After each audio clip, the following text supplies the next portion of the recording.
Well, good morning and welcome to St. Stephen's, a church for people who like to think about and act upon their Christian faith. We're glad you're here this morning. Thank you for being present. Two announcements. First of all, Bailey has sent out a letter from the office on Friday, and many of you may have seen it. And basically what Bailey says is that he has, at long last, been booked into Mayo Clinic in Rochester, Minnesota. And those of us that know Mayo Clinic are delighted that he's there. You couldn't ask for a better place in America. The appointment is in February, and he's been told it's 5 to 7 days of evaluation, which is what you would expect from Mayo Clinic. It's a very thorough place. Susan and I have been there twice, and every time I go there, they discover something new that I didn't know was wrong, and so I recommend it to all of us. That's where we are on that. And of course, we continue to pray for Bailey and for Elizabeth and for their full recovery. Secondly, the vestry has asked me and members of the Stewardship Committee and the Finance Committee to let you know that the vestry believes that the future of St. Stephen's depends in significant measure upon having 2 priests full-time, as we have had in the past. And we go back and forth, back and forth, back and forth.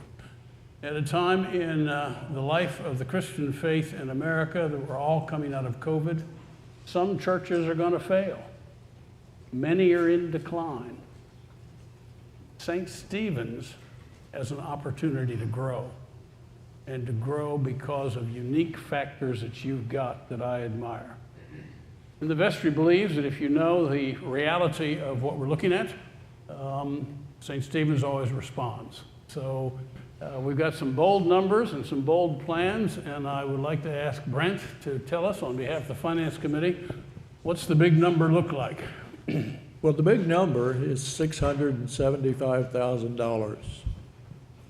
And that's a number that's required for us to support 2 priests and our current programs with current income. All right, and thank you. And John and Olivia, tell us about our stewardship progress so far. Well, first, I'd like to take this opportunity to thank everyone for their response. We've actually had a tremendous response. I know we always come up here and say, oh, we need more, we need more, we need more, but I'd like to take this opportunity to thank you for what you have done. It's been very good. It's a tremendous response. I know that we are falling slightly, well, we're falling behind of where we would wish to be, but that's no fault of many here. There are still pledges. I'm happy to report that there are still pledges and actually changes to pledges coming in in this final week. They're trickling in, but they're still coming in. And I have received promissory notes saying, well, we can't pledge right now, but we will turn in a card so-and-so. So that is also valuable feedback. If you haven't turned in your pledge card, please do, or send us a note saying we don't know what we want to pledge or what we can pledge right now, but we plan to pledge or we plan not to pledge, but that is valuable information for us to have. And again, I'd like to thank you for your tremendous response. Thank you, John, Olivia, and Brent. God bless you, and God bless you all. The service will